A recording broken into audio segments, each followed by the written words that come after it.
जय Hind. Mission JRF परिवार में आप सभी का स्वागत है। कैसे हैं आप लोग? उम्मीद करते हैं कि स्वस्थ होंगे, अपने माता पिता का सेवा कर रहे होंगे।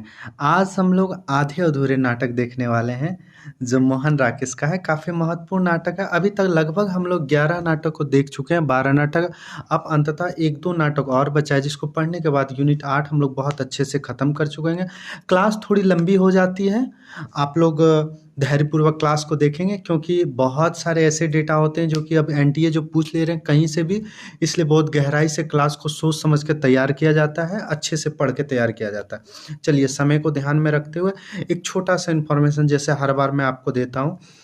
मिशन जेआरएफ हिंदी, यह हमारा अपना छोटा सा एक टेलीग्राम ग्रुप का परिवार है जिसमें बहुत सारे सदस्य जुड़े हुए हैं और ये उस परिवार का एक छोटा सा लिंक है। अगर आप जुड़ना चाहें तो आप मुझसे जुड़ सकते हैं। जुड़ने से आपको कई तरह के फ़ायदे हो सकते हैं। आपको यहाँ दिन भर में 2 से 3 बार क्यूज़ करने को मिलेगा। जो भी क्लास किए जाते हैं सभी को परीक्षा दृष्टिकोण से प्रश्न तैयार किए जाते हैं और उस क्यूज़ के माध्यम से अभ्यास किया जाता है। तो आप यहाँ से जुड़ेंगे तो आपको फ़ायदे होंगे। साथ ही साथ जो भी क्यूज़ होते हैं topic by topic, unit by unit और मिक्स क्यूज़ परीक्षा दृष्टिकोण से होते हैं। अगर फिर भी आप वहाँ से जुड़ नहीं पाते हैं तो आप ये मेरा 7643007052 ये मेरा व्हाट्सअप नंबर है। आप यहाँ से भी जुड़ सकते हैं। हमारा लगभग 100 के प्लस हमारा व्हाट्सअप ग्रुप का परिवार हो चुका है। चलिए, समय को ध्यान में रखते हुए हम लोग आगे बढ़ते हैं, क्लास की ओर उन्मुख होते हैं। आधे अधूरे नाटक सबसे पहले देखेंगे। आधे अधूरे नाटक किनका है? तो मोहन राकेश का। जब पुस्तक देखेंगे तो ये पहला पेज आपको देखने को मिलेगा जिसमें लिखा हुआ है, स्त्री पुरुष के बीच आकांक्षाओं और उनसे उपजे द्वंद्व और टूटने की अविस्मरणीय गाथा। यह आपको आधे अधूरे नाटक के सबसे पहला ही आपको पेज में देखने को मिलेगा। आधे अधूरे नाटक मोहन राकेश के द्वारा लिखा गया। मोहन राकेश का जन्म 8 जनवरी 1925 ईस्वी को पंजाब प्रांत के अमृतसर में हुआ था। उनका जन्म कहाँ हुआ था? प्रश्न देखिए, कभी कभी यहाँ से भी पूछ लिए जाते हैं, इसलिए इसको याद रखिएगा। अमृतसर के शहर में हुआ था। राकेश जी का पूरा नाम क्या था? तो राकेश जी का पूरा नाम मदन मोहन गुगलानी था। पूरा नाम उनका क्या था? मदन मोहन गुगलानी था। मोहन राकेश के पिता का नाम करमचंद गुगलानी था, जो पेशे से क्या थे? एक वकील थे।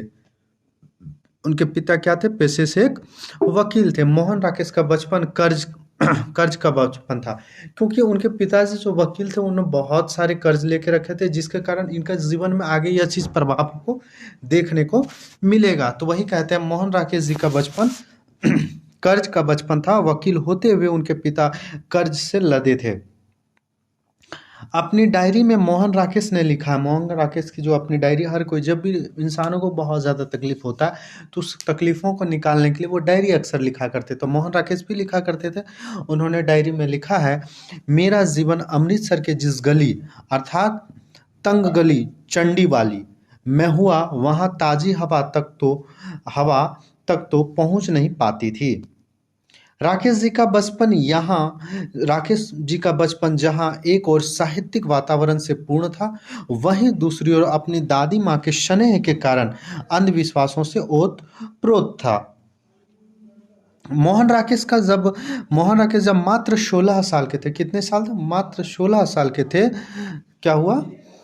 उनके पिता का देहांत हो गया। 16 साल की अवस्था में अपने पिता का देहांत हो गया, जिसके कारण उनको कई समस्याएं हुई। अब पूरा परिवार का दायित्व जो है मोहन राकेश के ऊपर आ गया। पिता की मृत्यु पर माँ की सोने की चूड़ियाँ, क्या कहते हैं? पिता की मृत्यु पर माँ की सोने की चूड़ियाँ बेचकर किराया चुकाने के बाद ही मुर्दा उठाने देना, ऐसी प्रक्रिया थी जो उनके जीवन में कटु अनुभव बन गई। क्या हुआ कि उनके पिता जो वह पैसे से वकील थे, उनकी मृत्यु हो गई और उन्हें बहुत सारे कर्ज लेके रखे थे। तो कर्ज चुकाने के लिए अंततः अर्थी को तभी उठाया गया जब वो सोने की चूड़ी बेच करके सभी कर्जदारों को कर्ज दे दिया गया। मोहन राकेश लिखते हैं, पिता की मृत्यु के बाद अनेक शोक सभाएं हुई, भाषण हुए, लेकिन सब निरर्थक हुए। फिर कोई झांकने नहीं आया। मोहन राकेश के प्रारंभिक शिक्षा अपने गांव में ही हुई। मोहन राकेश का प्रारंभिक शिक्षा कहाँ? अपने ही गांव में ही हुई। मोहन राकेश जी अमृतसर अर्थात लाहौर के ओरिएंटल कॉलेज से शास्त्री की उपाधि ली तथा संस्कृत से एमए किया। यानी कि ओरिएंटल कॉलेज से उन्होंने शास्त्री की उपाधि ली, यानी मोहन राकेश जी को शास्त्री मोहन राकेश भी कहा जा सकता है क्योंकि उन्होंने शास्त्री की उपाधि ली थी। और वह संस्कृत से उन्होंने क्या? एमए भी किया था। देश विभाजन के बाद करीब 1947 की बात ये कह रहे हैं। देश विभाजन के बाद मोहन राकेश का पूरा परिवार अमृतसर जालंधर में जाके बस गया।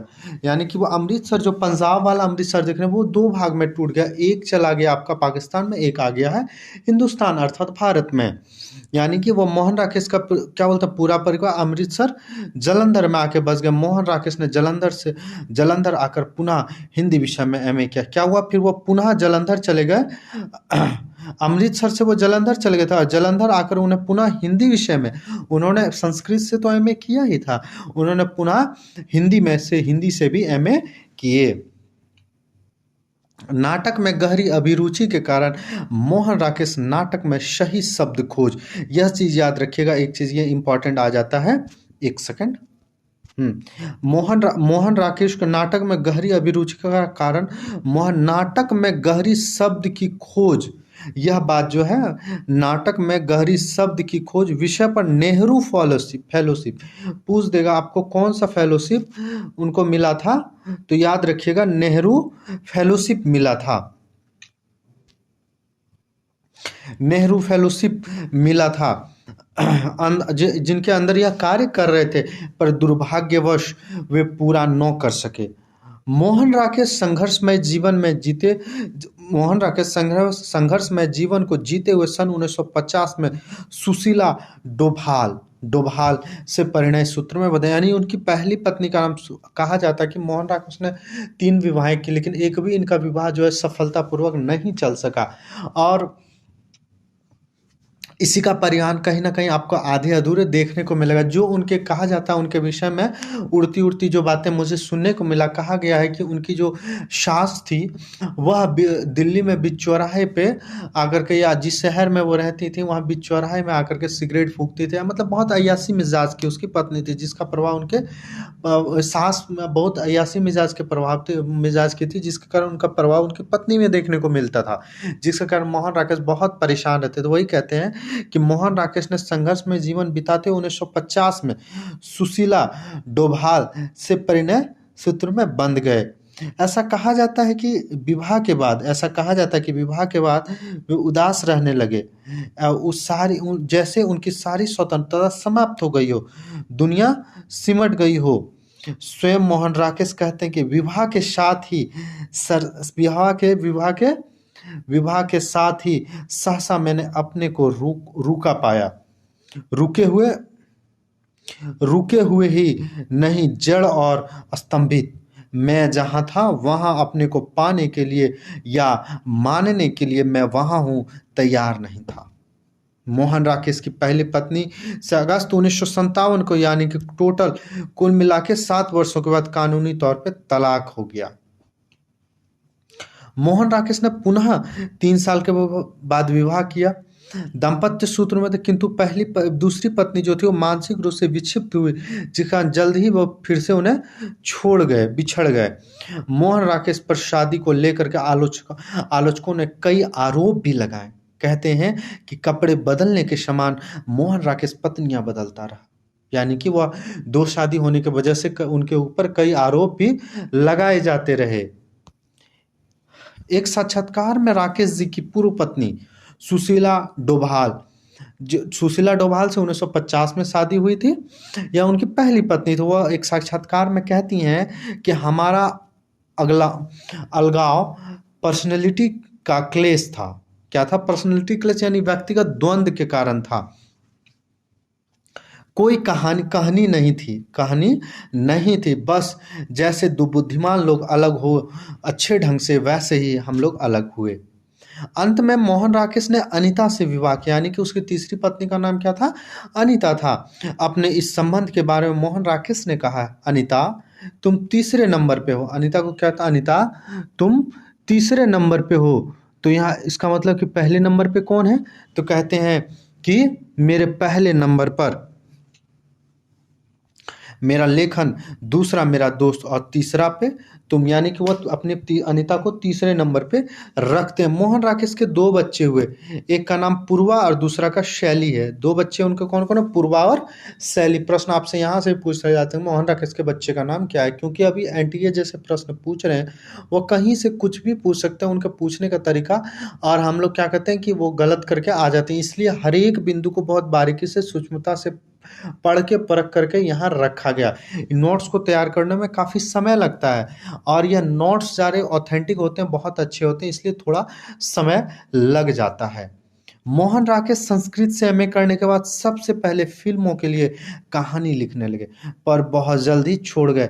ऐसा कहा जाता है मोहन राकेश अपने जीवन की विसंगतियों से बहुत तंग आ गए थे, जिसके कारण वो स्वतंत्र रहना चाहते थे।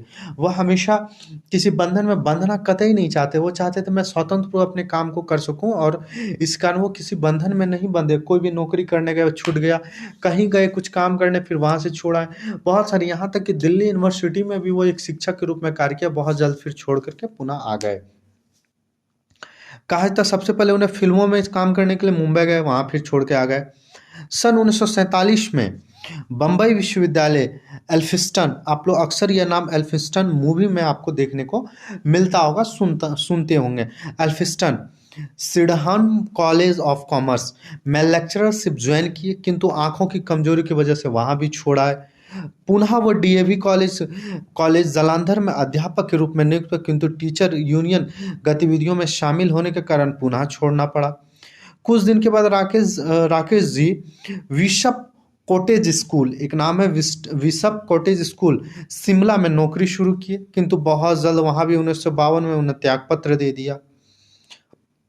1960 दिल्ली विश्वविद्यालय लेक्चरशिप के पद पर नियुक्त हुए, किंतु वहां भी शीघ्र छोड़ दिए। देखिए उन्होंने कितने जगह नौकरियां की, लेकिन किसी ना किसी कारणवश छोड़ देते, क्योंकि वह एक उड़ता पक्षी स्वतंत्र आसमान में उड़ना चाहते थे और काम करना चाहते थे, क्योंकि वो अपने जिंदगी से बहुत तंग आ गए थे। इसलिए वो चाहते कि मैं स्वतंत्र पूर्वक कोई काम करूं, इसलिए वो बहुत फ्री रहना चाहते थे हमेशा। वस्तुतः मोहन राकेश जी को किसी तरह का बंधन मंजूर नहीं था, चाहे वे परिवार का हो या फिर नौकरी का। उन्होंने मजबूरी में ही नौकरी की, पर नौकरी के रूप में अध्यापन कार्य किया, लेकिन लेखन में बाधा होने के कारण कहीं ज्यादा दिनों तक टिक नहीं पाए। 1 मिनट।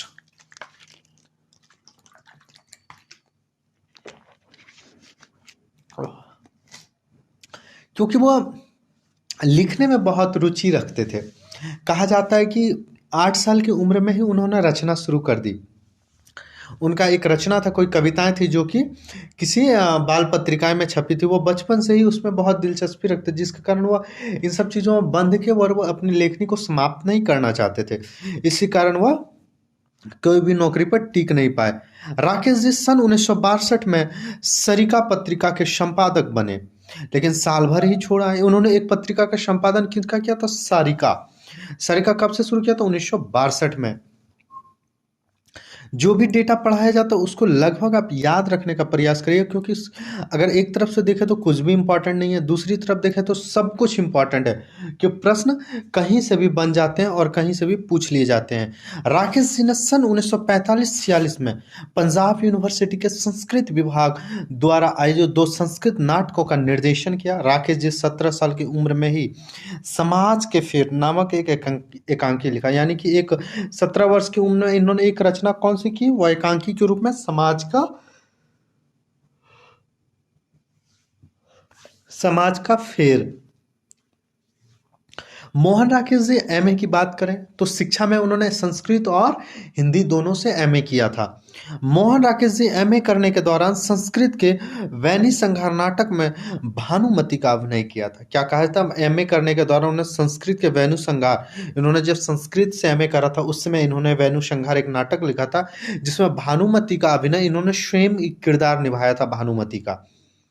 मोहन राकेश ने अपनी पहली रचना के बारे में बताते हुए कहते हैं, पहली रचना 8 साल की उम्र में लिखी एक कविता थी, जो एक हिंदी दैनिक में बच्चों के कॉलम में छपी थी। मोहन राकेश की पहली प्रकाशित कहानी भिक्षुक। इनकी देखिएगा पहली प्रकाशित कहानी और इनका पहली कहानी में बहुत अंतर है, इस बात को आप लोग ध्यान से देखेंगे।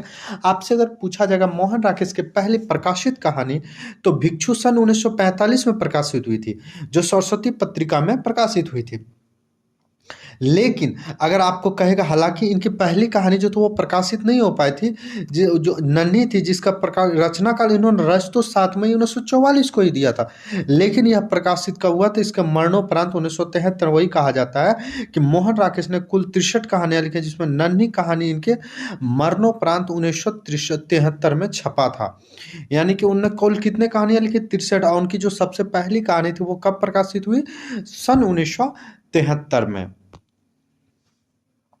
मोहन राकेश जी की कहानी मलबे का मालिक, आप लोग सब पढ़े होंगे मलबे का मालिक। मलबे का मालिक पर प्रकाशित हिंदी फिल्म हीना बनी थी, जिसमें ऋषि कपूर और नाम भूल रहे हीरोइन का, उन्होंने बहुत एक उसका सबसे प्रसिद्ध एक गाना है कि मेरे पत्थर ना मारो मेरे दीवाने को, हाजिर है सजा पाने को। ये बहुत अच्छी एक गाना है कि पत्थर ना मारो मेरे दीवाने को, खुदा हाजिर है सजा पाने को। अगर आपको मौका लगेगा तो एक ये जरूर देखिएगा, ये बहुत अच्छी फिल्म है हीना। वह किस पे बनी थी, मलबे का मालिक पे बना था। यह कहानी भारत विभाजन के पृष्ठभूमि पर रची गई। यह कहानी का किस पृष्ठभूमि पर रची गई, भारत विभाजन पर।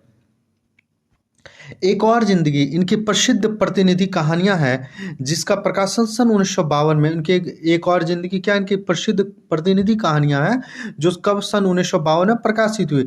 इस कहानी में आधुनिक युग के दाम्पत्य जीवन के मानसिक तनाव को व्यक्त किया गया।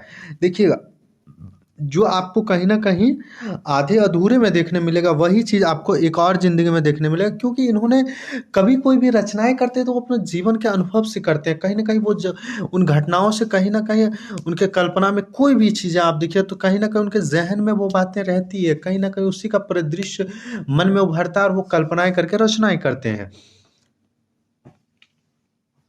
जो कि आपको एक और जिंदगी में देखने को मिलेगा।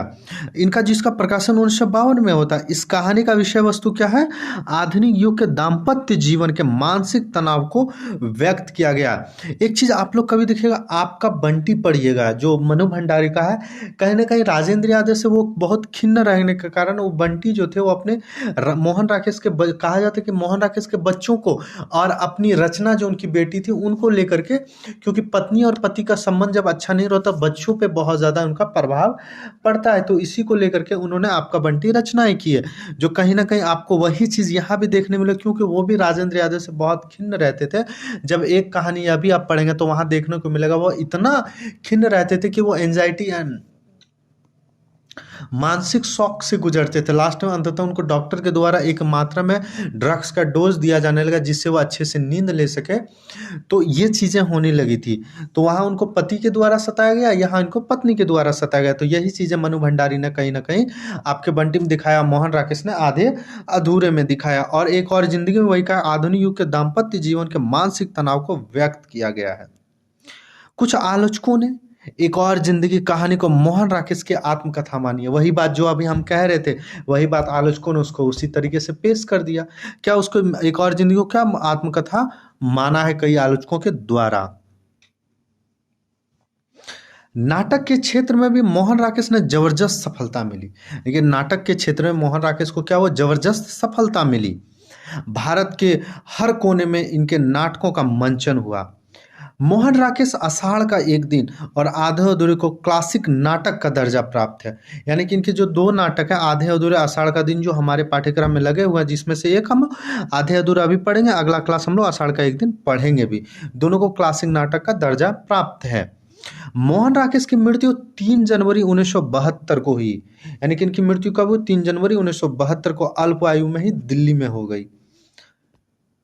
मोहन राकेश प्रयोगवादी एवं आधुनिक भावबोध के उपन्यासकार हैं। क्या, प्रयोगवादी और आधुनिक भावबोध के उपन्यासकार हैं। नई कहानी आंदोलन के प्रमुख नायक भी हैं। नई कहानी जिसमें हम लोग ट्रिक में याद रखते हैं, कमोरा, क से हो गया कमलेश, मो से मो से हो गया मोहन राकेश, रा से हो गया राजेंद्र यादव। नई कहानी आंदोलन में इन तीनों का ही महत्वपूर्ण योगदान है, जिसमें से एक मोहन राकेश हैं। मोहन राकेश जीवन मुख्यतः 3 स्थानों पर बीता, यानी मोहन राकेश का लगभग पूरा जीवन 3 ही स्थानों पर बीता। पहला जलंधर, दूसरा दिल्ली, तीसरा बंबई। बाकी जगहों पे तो इन्होंने गए लेकिन कभी अस्थायी रूप से वहां रह नहीं पाए। जैसे शिमला में भी गए, तुरंत फिर आ गए। तो वही जलंधर, दिल्ली और बंबई। जलंधर प्रवास उनके प्रारंभिक निर्माण हुआ, यानी कि वहां जन्म हुआ, फिर वो बड़ा हुए, विकास से जुड़ा हुआ था। दिल्ली और बंबई लेखन के रूप में, दिल्ली और बंबई उनका लेखन के रूप में वो जुड़े हुए थे वहां से।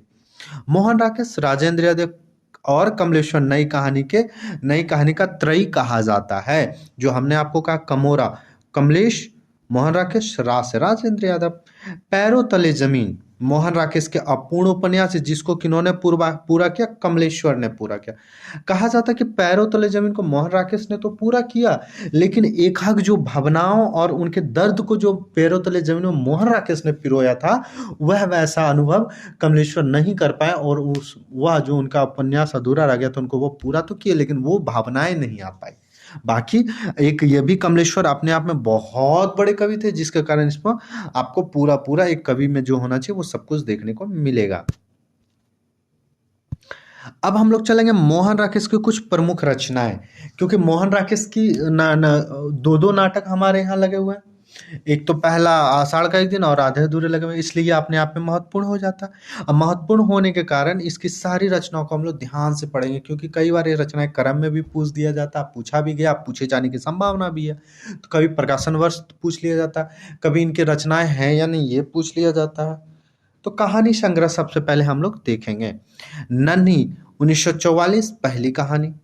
इंसान के खंडहर, नए बादल, जानवर और जानवर, एक और जिंदगी, फौलाद का आकाश।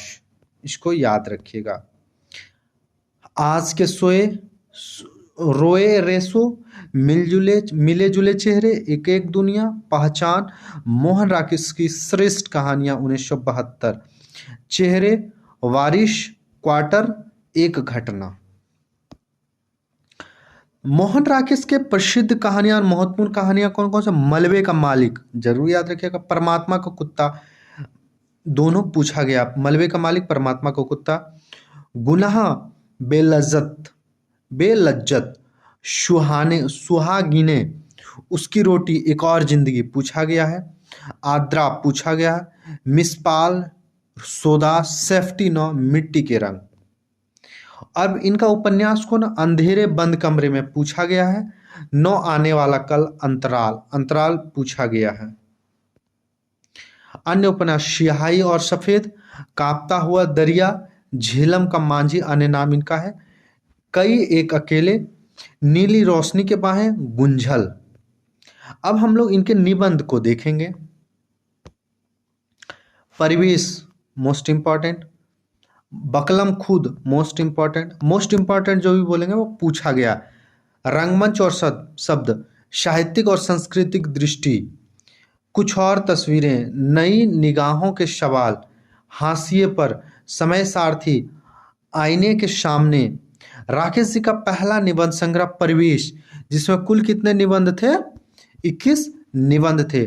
बकलम खुद नई कहानी के संबंधित लेखों के संग्रह है। क्या बकलम खुद है नई कहानियों से संबंधित लेखों का संग्रह, जो 1960-63 के बीच नई कहानी बकलम खुद स्तंभ के रूप में प्रकाशित हुआ। नाटक आषाढ़ का एक दिन, लहरों का राजहंस, प्रकाशन वर्ष सहित याद रखिएगा। आधे अधूरे, पैरों तले जमीन, जिसको कमलेश्वर ने पूरा किया था। एकांकी में अंडे के छिलके, सिपाही की माँ, प्यालियां टूटती है। डायरी, मोहन राकेश के आत्मकथा के रूप में डायरी लिखी, जिसके कुछ अंश शारिका में गर्दिश के दिन तथा चींटियों के पंक्तियां और जमीन के कागजों तक परिवेश में प्रकाशित हुई। यानी कि जो डायरियां लिख रहे थे उनके बहुत सारे डेटा को लेकर के ये सब नाम से प्रकाशित किया गया।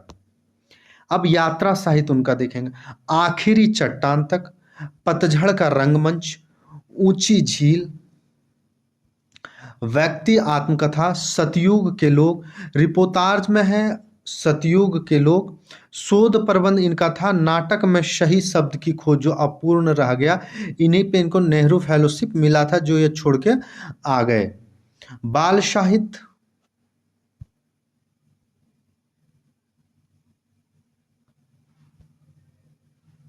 बाल साहित्य जो इनका है वह है बिना हाड़ मांस का आदमी। एकांगी है, एकांगी इनका 5 पर्दे। जीवनी, समय सारथी इनका जो है जीवनी के नाम, जीवनी क्या है इनका, समय सारथी जो है इनका जीवनी है, जिसमें इन महापुरुषों की जीवनियां, इन्होंने एक जीवनी भी लिखा जिसमें गौतम बुद्ध का जीवनी है, सुकरात का, अशोक का, John of Arc, Kabir, Meera, Swami Dayanand, Bhagat Singh, Voltaire, Mahatma Gandhi, Jawaharlal Nehru, Martin Luther King, इन सभी का जीवनियों का एक संग्रह है। इन्होंने इन सभी का जीवनी लिखा है। अनुवाद इन्हें किया मृच कटिकम, मृच कटिकम, शकुंतला, एक औरत का चेहरा, हेनरी जेम्स के उपन्यास the poetry of A lady, इसका अनुवाद है। यानी इन्होंने अभी तक हम लोग देख लिए कितने सारे इन्होंने रचनाएं की, और रचनाएं जो भी उसमें है आप एक बार ध्यान से देखिए, क्योंकि प्रश्न कहीं से भी बन सकते हैं, क्योंकि ये इनका दो रचनाएं हमारे पाठ्यक्रम में लगा है, तो इसके सभी रचनाएं मोस्ट इंपॉर्टेंट हो जाता है। इनको पुरस्कार भी मिला था, जैसे संगीत नाट्य अकादमी 1968 में मिला था। आषाढ़ का एक दिन पर इन्होंने संगीत अकादमी सर्वश्रेष्ठ पुरस्कार 1958 में मिला था। अब हम लोग देखेंगे आधे अधूरे नाटक से कुछ महत्वपूर्ण बिंदु। तो आधे अधूरे नाटक से जो जो महत्वपूर्ण बिंदु है उनको हम लोग देखेंगे। तो सबसे पहला है 1969 में रचित मोहन राकेश का तीसरा नाट्य कृति आधे अधूरे। इनका क्या है, आधे अधूरे तीसरा नाट्य कृति कब प्रकाशित हुआ था, 1969 में। आधे अधूरे नाटक का कथानक इस ओर संकेत करता है कि जीवन में पूर्णता की खोज असंभव है। जीवन में पूर्णता की खोज क्या है, असंभव है। आधे अधूरे नाटक में कोई अंक या दृश्य नहीं है। आधे अधूरे नाटक में कोई अंक और दृश्य नहीं है। आप लोग अंक और दृश्य खोजने में कोशिश नहीं करिए, क्योंकि नहीं है, यह पहले ही बस जानकारी दी जा रही है। इसमें इसे 2 भाग पूर्वार्ध और उत्तरार्ध में बांटा गया है। अब हम लोग देखेंगे कि कुछ आलोचक इनके बारे में क्या कहते हैं। जैसे इंद्रनाथ मदान क्या कहते हैं, आधे अधूरे नाटक के नायक टूटे घर में लौटने पर लाचार है। आधे अधूरे का नायक टूटे घर में लौटने पर लाचार है। आषाढ़ का एक दिन में अलग होने का अंदाज रोमांटिक है। लहरों का राजहंस यह रोमांटिक बोध से छुटकारा पाने का है, और आधे अधूरे में यह वास्तव का सामना करने में उजागर होता है। अब ओम शिवपुरी, यह इंपॉर्टेंट क्यों, आगे आपको देखने को मिलेगा। ओम शिवपुरी जो है इनका एक वो निर्देशन किए थे इस नाटक का, इसलिए यह इंपॉर्टेंट है। वह कहते हैं महेंद्रनाथ सावित्री से बहुत प्रेम करता है। सावित्री भी उसे चाहती रही होगी, लेकिन विवाह के बाद महेंद्रनाथ को बहुत निकट से जानने पर उसे वितृष्णा होने लगी, यानी घृणा होने लगी, क्योंकि जीवन में सावित्री की उपाख्याएं बहुमुखी और अनंत है। कहते हैं कि जिसकी इच्छाएं ना अनंत होती है उसका कोई अंत नहीं है, वो जीवन में कभी संतुष्ट नहीं होता, सुख से नहीं रह पाता, वो कभी खुश नहीं रह पाता, क्योंकि उसकी इच्छाएं समाप्त नहीं होती है, और शिक्षाएं समाप्त नहीं, उसके मन को तृप्ति नहीं मिल पाता, जिसके कारण असंतुष्टि की वजह से वह आजीवन बहुत परेशान रहता है। आधे अधूरे नाटक का पहला मंचन दिल्ली में देशांतर द्वारा श्री ओम पुरी निर्देशन में फरवरी 1969 में हुआ था। निम्नलिखित कलाकारों ने इनकी पात्रों की भूमिकाएं निभाई थी। जैसे काले सूट वाला आदमी जो कि पुरुष 1, पुरुष 2, पुरुष 3 के रूप में रहता है, वही काले सूट वाला आदमी कौन है, ओम पुरी, शिव ओम पुरी, ओम शिवपुरी। स्त्री कौन है, सीधा शिवपुरी, सुधा शिवपुरी। प्रश्न यहाँ से भी बन सकने की संभावनाएं बनी रहती है। पुरुष 1 रूप में ओम शिवपुरी, जैसे काले सूट वाले ही चारों पुरुष में, तो पुरुष 1, पुरुष 2, पुरुष 3 वही होंगे। बड़ी लड़की अनुराधा कपूर की अनुराधा कपूर ने बड़ी लड़की की भूमिका निभाई थी। ऋचा व्यास ने छोटी लड़की के, दिनेश ठाकुर ने लड़का का। पुरुष 2 जैसे बताएं ओम शिवपुरी, पुरुष 3 में भी ओम शिवपुरी होगा, अब पुरुष 4 में भी ओम शिवपुरी।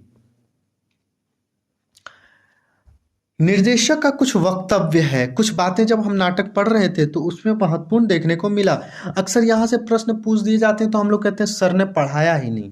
इसलिए मेरे से जितना हो सकता है कि मेरा नोट्स थोड़ा क्लास लंबा हो सकता है, लेकिन मैं आपको पूरे दावे के साथ ये बात कह सकता हूँ कि यहाँ से प्रश्न बाहर, अगर आधे अधूरे नाटक से प्रश्न आएंगे तो मेरे ही नोट्स से आएंगे, मेरे नोट्स से बाहर बिल्कुल नहीं जाएगा।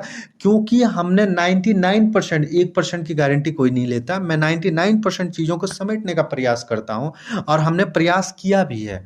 आप जब इस क्लास को देखेंगे तो आपको पता चलेगा कितना ये बेहतर क्लास है, और क्लास आपको अच्छा लगा होगा तो लाइक, सब्सक्राइब और कमेंट जरूर करिएगा। निर्देशन कुछ बातें कहते हैं, निर्देशन का वक्तव्य हम लोग पढ़े, क्या कहते हैं। एक निर्देशक की दृष्टि से आधे अधूरे मुझे समकालीन जिंदगी का पहला सार्थक हिंदी नाटक लगता है। आधे अधूरे आज के जीवन में गहन अनुभव खंड का मूर्त करता है। कहना न होगा कि इस नाटक की एक अत्यंत महत्वपूर्ण विशेषता इसकी भाषा है।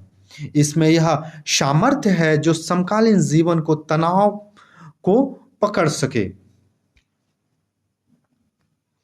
यह आलेख एक स्तर पर स्त्री पुरुष के बीच के लगाव और तनाव का दस्तावेज है।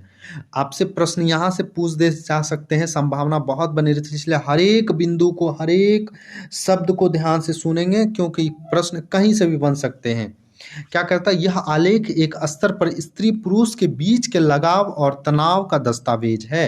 महेंद्रनाथ सावित्री से बहुत प्रेम करता है, सावित्री भी उसे चाहती रही होगी, लेकिन विवाह के बाद महेंद्रनाथ को बहुत निकट से जानने से उसे वितृष्णा होने लगी, क्योंकि जीवन में सावित्री की अपेक्षाएं बहुमुखी और अनंत है।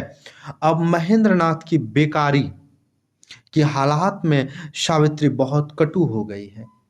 एक ओर घर को चलाने के लिए असहाय बोझ है तो दूसरी ओर जिंदगी में कुछ भी हासिल न कर पाने की तीखी कचोट।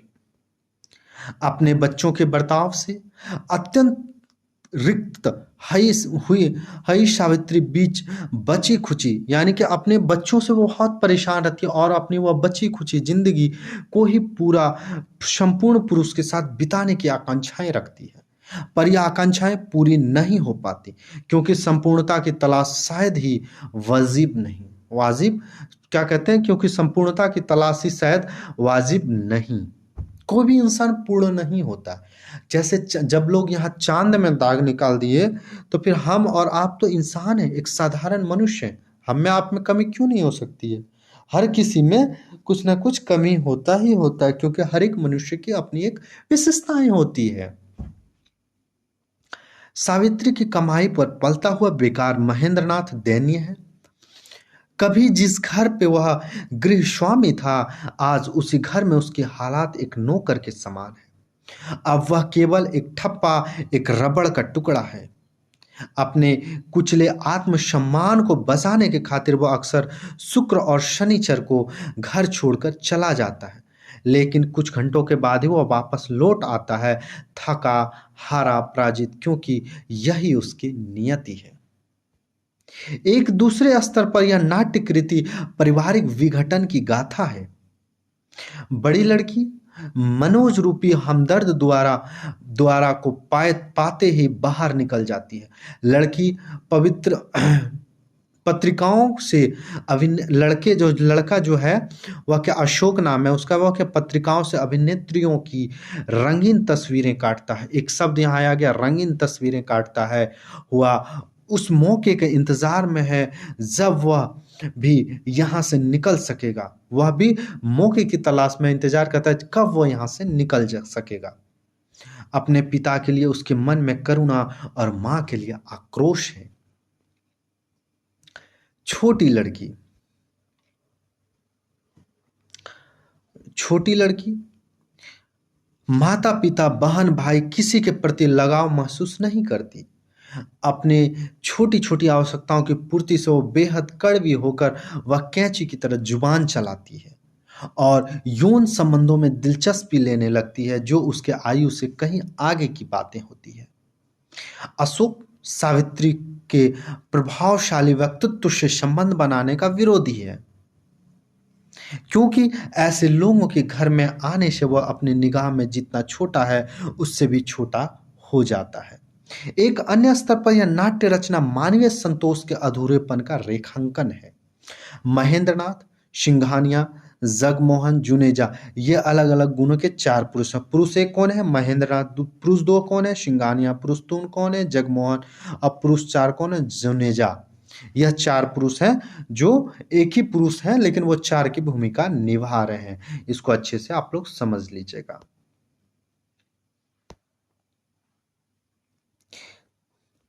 एक स्तर पर यह नाटक मेरे लिए व्यक्तियों की विभिन्नता के बावजूद मानवीय अनुभवों की समानता का दिग्दर्शन है। इसके लिए नाटककार ने एक ही अभिनेता द्वारा 5 पृथक भूमिकाएं निभाने जाने की दिलचस्पी रंगयुक्त का सहारा लिया। नाटक शुरू के कुछ प्रदर्शन बंद प्रेक्षागृह में हुए। कुछ मुक्ताकाशी त्रिवेणी में प्रदर्शन की बात आई तो कुछ मित्रों ने शंका प्रकट की कि नाटक संभवतः खुले मंच के लिए उपयुक्त नहीं। उसमें नाटक के तनाव और सघनता के बिखर जाने का खतरा है। लेकिन मेरी यह मान्यता है कि गंभीर नाट्य दल को दर्शन पाने के लिए नए रास्ते ढूंढना होगा। प्रमुख अभिनेता को 5 भूमिकाएं करनी थी। इसके लिए वह केवल ऊपरी वस्त्र बदलता है। सबसे पहले काला सूट वाला आदमी, फिर कोट उतारकर केवल कमीज कौन पहनता? महेंद्रनाथ। इसको याद रखिएगा क्योंकि आपको यह पूरा नाटक समझने में बहुत मदद मिलेगा। एक काला सूट वाला आदमी होता है जो शर्ट उतार कर कमीज पहनता है तो वो महेंद्रनाथ हो जाता है। फिर बंद गले का कोट और टोपी पहनता है तो सिंघानिया हो जाता है। इसके आगे हाईनेक का कमीज पहनता है तो जगमोहन बन जाता है। और फिर लंबा कोट पहनता है तो जुनेजा हो जाता है। बिन्नी किन्नी अशोक की पोशाकों में कोई परिवर्तन नहीं था। केवल सावित्री दूसरे अंक यानी पूर्वार्ध नहीं, उत्तरार्ध में, केवल उत्तरार्ध में साड़ी बदलती क्योंकि वह स्थिति की मांग थी। पात्र काले सूट वाला आदमी लगभग 49 साल का है। काले सूट वाला लगभग कितना? 49 साल का लगभग यह व्यक्ति है। पुरुष एक के रूप में पतलून कमीज कौन पहनता है? पुरुष एक पहनता। पुरुष दो पतलून और बंद गले का कोट पहना रहता है, जो अभी हम लोग देखे। पतलून और टी शर्ट कौन पहनता? पुरुष 3 पहनता है। पुरुष 4 का था पतलून के साथ पुरानी कोट वाला एक लंबा कोट पहनता है। स्त्री उम्र 40 वर्ष को छूता हुआ। स्त्री का उम्र लगभग कितना? 40 वर्ष छूता। बड़ी लड़की 20 से ऊपर नहीं है यानी अंडर 20 है। छोटी लड़की उम्र 12 और 13 लगभग, यानी कि उम्र 12 या 13 उसका लगभग छोटी लड़की का है। लड़का 21 के आसपास का, यानी कि भाई बहनों में सबसे बड़ा लड़का है। उससे उससे छोटी उसकी बड़ी लड़की है, उससे छोटी या छोटी लड़की है। अब पूर्वार्ध यहां से शुरू होता है। पूर्वार्ध में काले सूट वाला कुछ अंतर्मुख सिगार झाड़ता है। वह अपने संबंध में कुछ निश्चित रूप से भी नहीं कह सकता, उसी तरह जैसे इस नाटक के संबंध में कुछ नहीं कह सकते, क्योंकि यह नाटक भी अपने में मेरी तरह अनिश्चित है। शायद यह अपने बारे में इतना कह देना ही काफ़ी है कि सड़क के फुटपाथ पर चलते आप अचानक जिस आदमी से टकरा जाते हैं वह आदमी मैं हूँ। आप सिर्फ घूर कर मुझे देख लेते हैं, इसके अलावा मुझसे कोई मतलब नहीं रखते। मैं कहाँ रहता हूँ, क्या काम करता हूँ, किससे मिलता हूँ, किन किन परिस्थितियों में जीता हूँ, यह नहीं है। अब हम लोग का होगा, यहाँ से नाटक प्रारंभ होता है। यहाँ से हम लोग कल देखेंगे, कल से हम लोग नाटक को देखेंगे। अभी नाटक से पहले जिन जिन बातों को पढ़ने के लिए प्रश्न पूछने की संभावना बनी रहती है उन सभी महत्वपूर्ण बिंदुओं को हम देखें, और वहीं से आप अगर उन सब चीज़ों को बहुत ध्यान से सब पढ़े होंगे, समझे होंगे, देखे होंगे और एनालिसिस किए होंगे तो आपको नाटक समझने में बहुत मदद मिलेगा। अब यहाँ से हम लोग कल से पढ़ना प्रारंभ करेंगे। तब तक आप लोग इस क्लास को अच्छे से देखिएगा, और 2 क्लास में हम लोग प्रयास करेंगे कि आधे अधूरे नाटक को समाप्त कर दें, उसके बाद वो आषाढ़ के एक दिन में प्रवेश कर दें। जय हिंद।